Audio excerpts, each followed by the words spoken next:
ஓர் அழகான அடர்ந்த காடு. அங்கு சிங்கம் ஒன்று கம்பீரமாக அதன் எல்லையை கட்டுப்பாட்டிற்குள் வைத்திருந்தது. அதனால் அதே காட்டிற்குள் வாழ்ந்து கொண்டிருந்த ஒரு சில விலங்குகளுக்கு சிங்கத்தின் மீது கொஞ்சம் பொறாமை வந்தது. அவை எல்லாம் ஒரு கூட்டம் கூடி பேச ஆரம்பித்தது. அப்படி என்ன அந்த விலங்குகள் கூட்டம் கூடி பேசியது? அது என்ன, எப்போதும் இந்த சிங்கம் மட்டும்தான் இந்த காட்டுக்கு ராஜாவாக இருக்கணுமா? இது என்ன திருத்தப்படக்கூடாத சட்டமா? இந்த சட்டத்தை நாம் தான் மாற்ற வேண்டும் என்று விலங்குகள் எல்லாம் பேசிக்கொண்டிருந்தது. அப்போது அங்கு இருந்த ஒரு நரி, சிங்கம் என் காட்டுக்கு ராஜா அப்படின்னா சிங்கம் அதிக பலம் வாய்ந்த ஒரு மிருகம், அதனால் தான் சிங்கம் எப்போதும் காட்டிற்கு ராஜாவாக இருக்கிறது என்று சொல்லியது. அதனை கேட்ட புலி, என்ன சிங்கம் பலம் வாய்ந்ததா? சிங்கத்தை விட எடையும் உயரமும் சண்டையிடும் திறனும் என்னிடம் 2 மடங்கு இருக்கிறது. ஆகவே சிங்கத்தை விட நான் தான் பலம் வாய்ந்தவன் என்று கூறியது. பேசியதை கேட்ட நீர் யானை சொல்லியது, அப்படி பார்த்தால் சிங்கம் புலி இரண்டையும் விட அதிக உடல் எடையும் அதிக உயரமும் என்னிடம் இருக்கிறது. அதேபோல் என் வாயை பெரியதாக திறக்க முடியும். அப்படி நான் வாயை திறந்து சிங்கத்தை கடித்தால் சிங்கம் நொறுங்கிவிடும். அப்படியானால் நான் தானே சிங்கத்தை விட பலமானவன் என்று. நீர் யானை பேச்சை கேட்டுக்கொண்டிருந்த காண்டாமிருகம், எனக்கும் நீர் யானைக்கு சமமான எடையும் உயரமும் இருக்கிறது.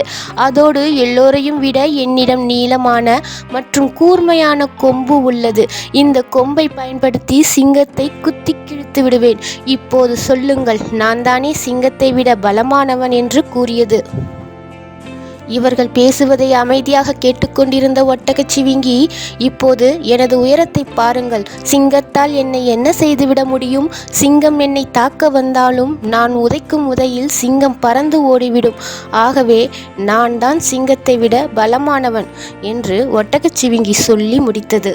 அப்பொழுது ஆற்றில் நீந்தி கொண்டிருந்த முதலை, நான் என்ன சும்மாவா? நானும் சிங்கத்தை விட பலமானவன் தான். என்னையும் சிங்கத்தால் தாக்கவே முடியாது. நான் சிங்கத்தின் காலை கவ்வி பிடித்தால் என்னிடமிருந்து சிங்கம் தப்பிக்கவே முடியாது. ஆகவே நானும் பலமானவன் என்றது. இந்த அனைத்து மிருகங்களும் பேசிக்கொண்டிருப்பதை அமைதியாக கேட்டுக்கொண்டிருந்த யானை தனது பலத்தை பற்றி சொல்ல ஆரம்பித்தது. அனைத்து விலங்குகளையெல்லாம் விட உயரமும் எடையும் வீரமும் என்னிடம் அதிகமாகவே இருக்கிறது. எனது தும்பிக்கையை கொண்டு நான் சிங்கத்தை ஓங்கி அடித்தால் சிங்கம் சுருண்டு கீழே விழுந்துவிடும். அதனால் இந்த காட்டிலே நான் தான் மிக மிக பலமானவன் என்றது.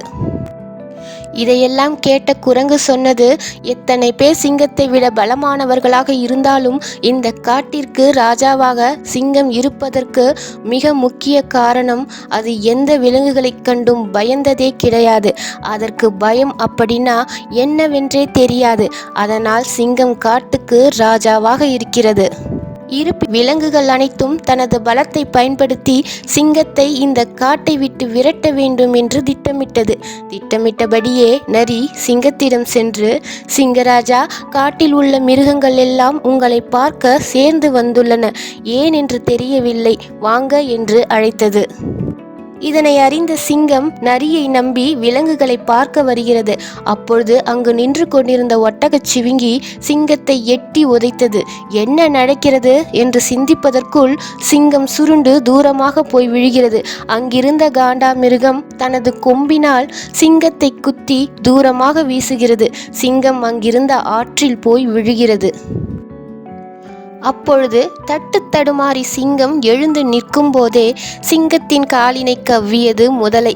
அந்த முதலையிடம் இருந்து போராடி தப்பித்து சிங்கம் வெளியே வர நீர் யானை சிங்கத்தை தனது வாயால் கவ்விக்கொள்ள மிக வேகமாக சிங்கத்திடம் பாய்ந்தது. நூலளவில் நீர் யானையிடம் இருந்து சிங்கம் தப்பித்தது. இவ்வாறு ஒவ்வொரு மிருகங்களும் தனது பலத்தை பயன்படுத்தி சிங்கத்தை தாக்கியது. இதனை புரிந்து கொண்ட சிங்கம் தனது முழு பலத்தையும் பயன்படுத்தி ஒவ்வொரு மிருகங்களையும் தாக்க ஆரம்பித்தது. நீண்ட போராட்டத்திற்கு பிறகு ஒவ்வொரு விலங்குகளாக கீழே விழ ஆரம்பித்தது. அனைத்து விலங்குகளையும் வென்ற பிறகு சிங்கம் அனைத்து விலங்குகளையும் ஒரு பார்வை பார்த்துவிட்டு அதிக இரத்த காயங்களுடன் தனது குகைக்குள் சென்றது.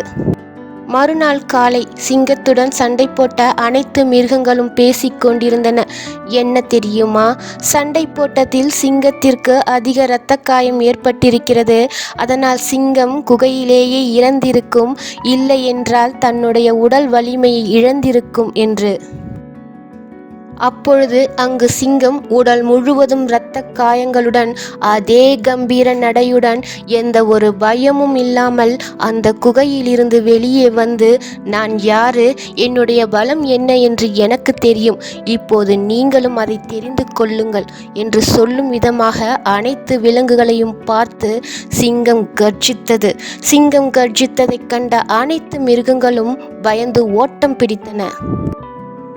இப்போதுதான் அந்த விலங்குகளுக்கு புரிய வருகிறது, இந்த சிங்கம் காட்டிற்கு ராஜாவாக இருப்பதற்கு முக்கிய காரணம் எதுவென்றால் அதனிடம் உள்ள பலத்தாலோ விலங்குகளை தாக்கும் திறனாலோ இல்லை.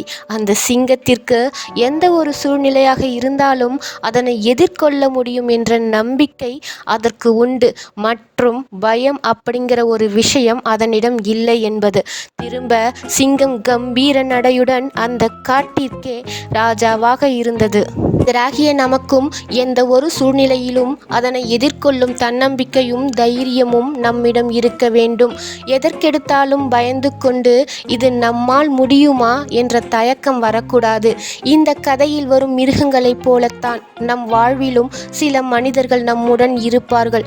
எப்போதும் நம்மை தாழ்த்தி பேசியும் ஏளனம் செய்தும் குறை கூறிக்கொண்டும் இருப்பார்கள். அவர்கள் என்ன சொன்னாலும் சரி, என்ன செய்தாலும் சரி, நாம் நம் தன்னம்பிக்கையை இழக்காமல் உறுதியுடன் எதையும் எதிர்கொள்ள வேண்டும்.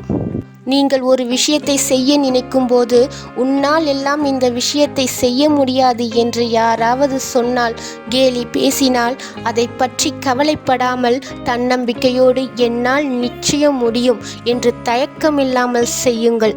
உங்கள் முயற்சிதான் அவர்களுக்கான பதில். உங்களால் முடியும் என்று உங்கள் மீது நம்பிக்கை வையுங்கள். நன்றி.